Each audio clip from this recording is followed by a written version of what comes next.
See, we start out in these teachings in kindergarten. And the kindergarten of learning the truth is to start out with simple ideas like you are not your body and you're not the voice in your head, right? These are the most basic, simple, direct ideas about the truth. But as we progress, eventually, if you stay in this process of insight and you stay in this process of deepening your understandings of the nature of reality, eventually as we progress, it becomes a circular process in the sense we start with you from where you are, and we point out a couple of things that are radically not the way you think they are, like you're the voice in your head or you're the body, right? And then we bring meditation into play and invite you to begin to pay attention in such a way where you can see things as they are for yourself.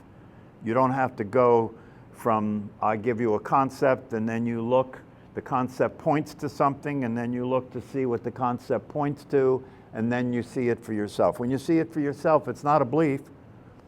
That's a direct experience of the reality of it. And so we start with simple things, and it's a circular process. That's why the Enso is, you see the Enso. In Zen, you see that brush stroke, that circular brush stroke, you see? I have it on my business card, right? It's not an accident that it's a circle. You start from a spot and you end up back where you started again. But when you get back to where you started again, it's completely different from when you left it. And you start with little things like and the reason it's completely different from when you left it is because you're seeing it from the view of the truth instead of from the view of the brain, from the view of the beliefs. You're seeing it from the view of the truth, and that's radically different from the perception you have of things from the brain. So this process is circular, and by the time you get all the way around to coming back to where you started again, the teaching gets to a point where we say, all there is awareness. All there is consciousness. Everything is consciousness and awareness. And when you experience meditation sufficiently, it becomes possible to recognize that to be so. That everything is consciousness and awareness. Consciousness is, everything you see is consciousness and awareness. Right? It has no form as consciousness or awareness, and it has the potential to take any form. That's what I mean if I say everything is possible. Right? Consciousness can manifest itself in any form. All possibilities are available. That's why if anybody tells me something about something that they experienced or something that they're doing or whatever, I may or may not believe what they're saying for a number of reasons, right? But I will never doubt that it's possible. Yeah, because one of the things that's important to understand about consciousness and awareness is that all things are possible. You start out with the formless, that formlessness, that absence of form can take any form. It took the form that you see because when you were a baby, they told you a little bit at a time about this. They told you a little bit at a time about this. Now, the awareness that you are when the infant is being that awareness, right, doesn't know anything about any of this. It's just being aware. Just being aware, and it's aware, the baby's being aware, directly aware of its experience of the body, right? It's not, but the baby's not yet limited to the body, by the way. The baby's aware of the body, but not yet limited to the body. So if the diaper's dirty, the baby will cry. If the physical system is hungry, the baby will cry, right? So but the baby has no world yet. Right? The only world of the baby is the limited world of the awareness of the baby's body. And so the baby starts to get information starts to be put into the brain, right? That information is being used by awareness, which is formless, to start creating form, right? So you start creating form with the baby, right? You say, okay, this is a bottle. You know, one by one, the entire universe gets languaged, right? Heidegger said language is the house of being. It's the house of being. And so this awareness that is formless gradually starts to get the information about form, and it ends up like this, right? And then we think this is real because part of the experience of the awareness, right, is that when the awareness identifies itself to be in a human life, right, what happens is time and space appear. 3 dimensions appear, right? Measuring past, present, future starts to happen. The baby learns time because time isn't real, so you got to learn it to, you know what I mean? You know, you remember little kids when you're teaching them to tell time, right?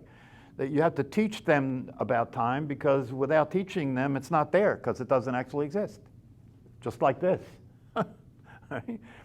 Yeah, so as you grow up and you come into the fold and you learn how to behave as part of this tribe believes in this. This is what this tribe believes in, right? So through practicing meditation and by believing in this and losing contact with the absolute reality, losing contact with the unlimited version, the formless version, right? By experiencing this and believing in this, right, we take this to be reality now.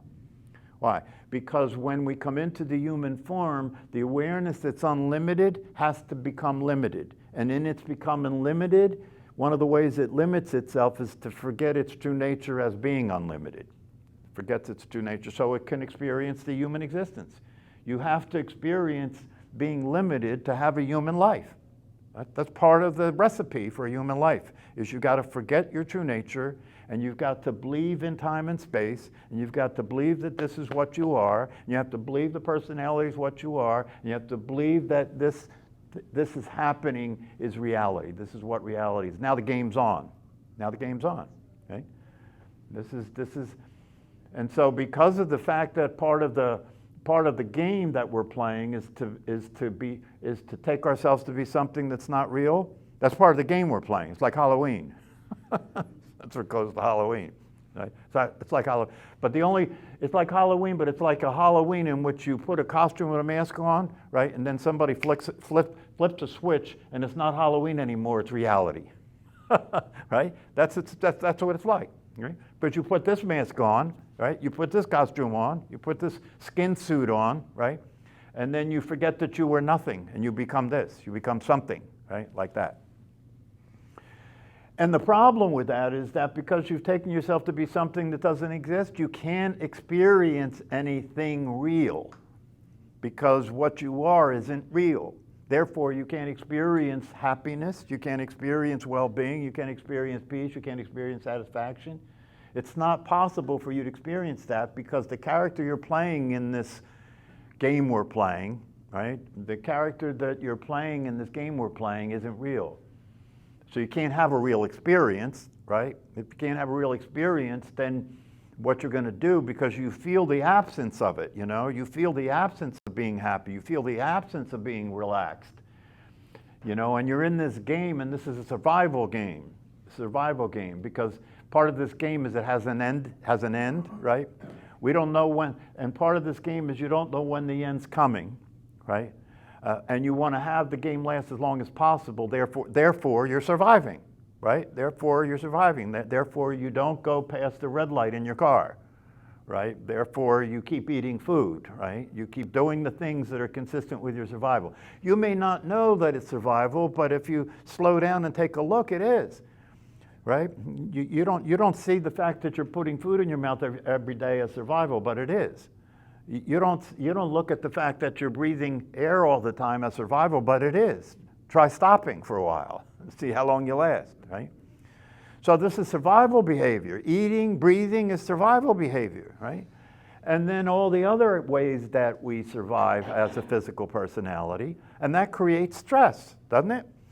Yeah, because we've got to worry about whether we're going to get enough food so we can continue to exist. We have to worry about whether the air is going to be clean enough to breathe so we continue we continue to exist. And then on top of that, we have to worry about whether the other people around us are going to try and kill us to get what we have. That's another survival thing. So you want to stay out of a war zone. It's not a good idea, right? So it's very important to understand that the mechanism that's operating your life is a survival operation. It doesn't care whether you're happy, right? So you will experience lacking the experience of well-being and happiness, and your energy and your attention is going to be dedicated to surviving every single day. How do you do that? You get up, you get in your car, you go somewhere to make money, you know, and during the day you pay attention to all the indications that something might be threatening you, don't you?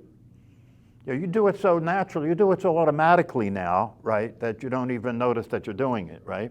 But you're scanning the environment all the time. If somebody appears in that environment that has something that we call a gun, you know, then your nervous system goes off, right? Especially now because, you know, active shooters is part of our conversation, isn't it? Yeah, so there are more threats to your survival now than there ever were before, right? And so you're preoccupied, aren't you? You're preoccupied with surviving and getting money, right? And the reason you're preoccupied with surviving and getting money is because since you can't experience being happy because what you take yourself to be isn't real, since you can't experience being happy, right, then you're pursuing it, aren't you? Where did I say that? The state of Pennsylvania has its motto said, the motto for the state of Pennsylvania is pursue happiness. It's actually the motto for the state of Pennsylvania. So if you can't experience well-being, then you're going to pursue it, all right? And if you're going to pursue it, then how to pursue it? What will give me what I'm lacking, right? And so the game's already on when you're born, right? So you learn that the way you get what you're lacking is you buy it. You buy it. You buy it. So the name of the game is get money. And if you get enough money, you can buy things. And every time you buy something that you didn't have, and now you have it, right? You experience this dopamine hit. You experience this slight elevation of mood, right? You know, or if it's a new Mercedes, it's a big elevation of mood, right? Like that, right? And so we take that elevation of mood to be happiness, but it's not. It's gratification. It's the same thing as when you eat food, right? When you're hungry, when you eat the food, the body goes into a state of contentment, right? Homeostasis, right? That's gratification, right? Oh, I feel happier now that I've had my dinner. You see what I'm saying? But it's not real happiness, right? It never lasts. It's only there when you get what you want, and then it lasts for a while until you have it for a while, and now it doesn't make a difference anymore, and so you're back looking for the next thing to get.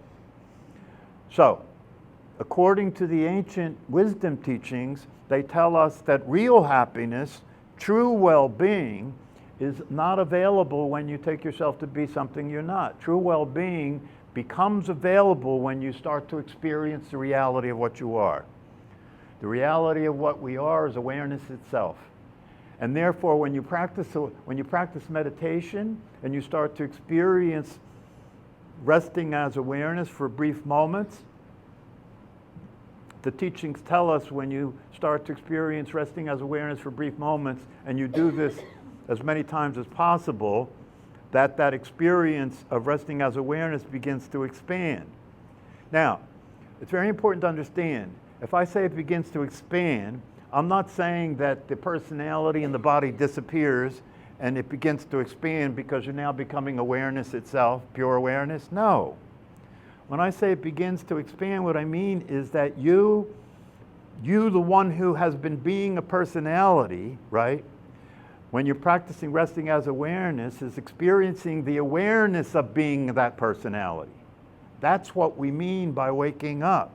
You're aware that you're being a personality. And what expands is that expanding awareness of being a personality. You know, if you look at what I'm talking about here for yourself, being aware that you're a personality means that being aware that you're petty, being aware that you're easily upset, being aware that you will react a lot of the time, being aware that you are in conflict with the truth, in conflict with other people. That's the nature of the personality, because it's operating for survival, right? So being aware that you're being a personality, right, negates the experience of being limited by the personality. Do you get that? Being aware that you're a personality negates the limitations of the experience of being a personality, because now your awareness is unlimited, right? But you understand that you are taking the form of a personality in time and space in order to do the human thing. But you're not limited by that anymore. And because you're the awareness of that, it's the same thing as being the awareness of the body breathing. But now you're the awareness of the voice in your head thinking. Right? Now you're the awareness of the emotions. You're not being the emotion. You stop going around saying, I am mad, I am angry, right? Because you start to wake up and realize, no, I am never mad and angry. The awareness is never mad and angry. The personality is. I'm the awareness aware of the personality, and the personality is mad and angry. But now, instead of just directly acting that out, I can look at it and see, is this anger realistic and appropriate? Or am I being a child? Now I have the capacity to do that because I have the ability as awareness to look at the mental state instead of be the mental state. And if I see that this is childlike, if I see that this is a pattern, and when I played this pattern before it didn't go well, right? In my life I call that my divorces. When I obeyed this pattern, it didn't go well several times, and it cost me a lot of money, right? So you start to pay attention to this pattern differently, like, wait a minute, if I follow this pattern, and this is familiar, and I've followed this pattern before, and it didn't work out well, now that I'm aware of the pattern, I don't have to follow it. I don't have to say those things. I don't have to do that stuff anymore, right? I can now look to see what will really get me what I want, instead of just following these brain patterns that are telling me how to survive and get gratification, right? How can I really get what I want? And the answer to that is the first thing you have to do is be what you really are. Then you can really get what you want and you can really experience it, right? But to be what you really are, you have to sit quietly, be still, be silent, let the system relax because it's uptight, it's in a state of tension because it's busy surviving all the time, and let the body relax, let the mind calm down. It'll calm down from disuse. It'll calm down just because you're not involved with it. And it'll start to calm down naturally on its own. And if you continue to do this practice, the interference with your ability to see things as they are will start to calm down. The interference will start to be out of the way. And you'll start to be able to see things as they really are. You'll know you're being you will know you're in the personality when you're in the personality. And because you know you're in the personality, you can watch its behavior, you can watch its machinations, right? And you start eliminating your involvement with the material there that's not realistic. You start eliminating your involvement with that. And as you eliminate your involvement with that, you're replacing it with realistic ways of being. Because now, since you're actually here now instead of in your head, you can actually see what's happening as it really is, right? And you can start to behave in a way that's consistent with having the results that you want. You can start to treat people in the ways that'll have the relationships you have with them work, right? Because you're not living in your head anymore, you're living in reality, right? Not only that, because you're experiencing your true nature, and your true nature is unconditional love. And I don't mean that to be some kind of romantic thing. No. Unconditional love is very simple. It means that when I experience myself as everything that exists, how can I be anything but unconditional love? If I experience myself as everything that exists, could I reject anything? No. Could I be in conflict with anything? No. So that's what love is. You know, love is unconditional. Unconditional in the sense that nothing can happen that would make me reject another person. Nothing can happen that would make me reject another person, because unconditional love means I am everybody. You know, when they said to one of the enlightened masters, well, what about other people? You're enlightened, but what about other people? Don't you have to deal with other people? And they said, there is no other people. There are no other people. That's the enlightened view. When you're awake and you see things as they are, you see yourself being expressed in humanity.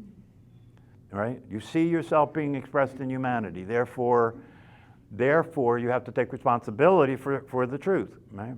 What's that mean? It means you have to take responsibility that you are at war. You're the one who's killing the innocent children in Gaza. You know, that sounds like a dump, right? No, it's just a simple matter of acknowledging the reality of the truth, which is that I am everything. Consciousness is all there is, and therefore, whatever is happening is me. So to take responsibility for it, in a conventional understanding, it doesn't mean that you actually did it in a conventional understanding, but in an absolute understanding, you did it all. And you can take responsibility for it, right? But the responsibility, the idea of taking responsibility starts in the way you express yourself in your immediate life, right? You may not be able to stop the war in Gaza, but you can stop the war between you and yourself, right? You may not be able to stop the war in Gaza, but you can stop the war between you and your kids, or you and your parents, or you and your wife, or you and your partner, right? Start there. If you get that working, then you can start to expand it beyond that. And if enough people do that, right, eventually war will disappear. It's simple as that. It's the state of mind that's doing it. It's not you. You're not doing it. It's the state of mind. Let yourself off the hook. Do yourself a favor. Let yourself off the hook. You've never done all the things you think you did that you should feel bad about, you didn't do. And all the things you did good that you think you should be proud of, you didn't do either. Yeah, that's reality. That's reality, right? That'll give you the humility that is consistent with the truth. You know, the truth is humble. The truth is humility. The truth is ordinary. It's not spectacular, it's ordinary.